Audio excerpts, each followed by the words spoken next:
Okay, without further ado, woo! Ric Flair to be the man. Now, like the Triple H book, which I got signed, I have to also, if I can get to the page, bam! Thank you, PCW.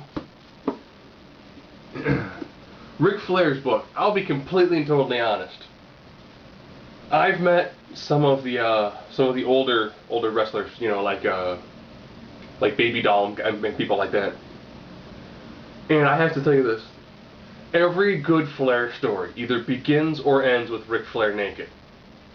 This book, of course, being an autobiography for the most part, it actually begins with him being born. Therefore, he's naked. So you know what that means? It's got to be an awesome story.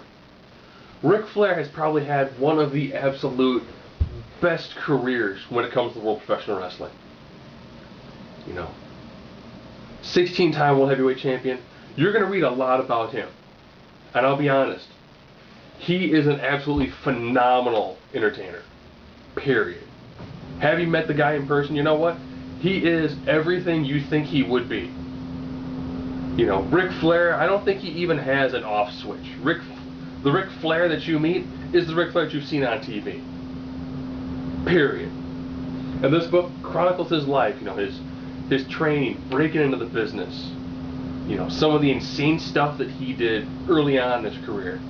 The plane crash, where it's like, you know what, Rick, you'll never wrestle again. The insane times he had with the Horsemen. You want to talk about living the life of a rock star? It's in this book.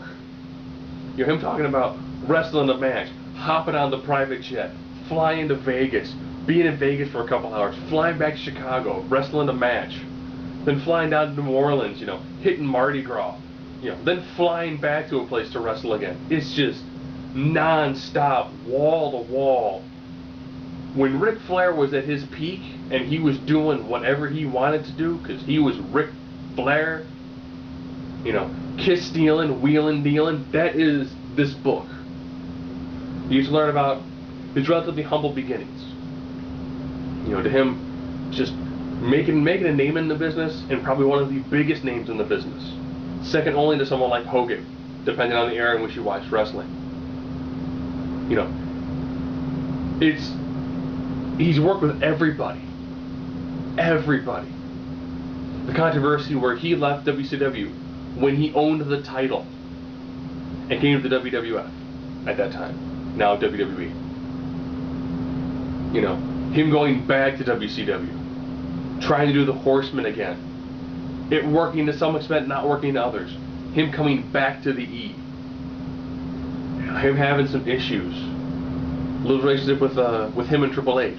H helping to, you know, bring Flair back to the Flair he always should have been. This is an absolutely amazing read. You know, this guy has had an absolutely phenomenal career.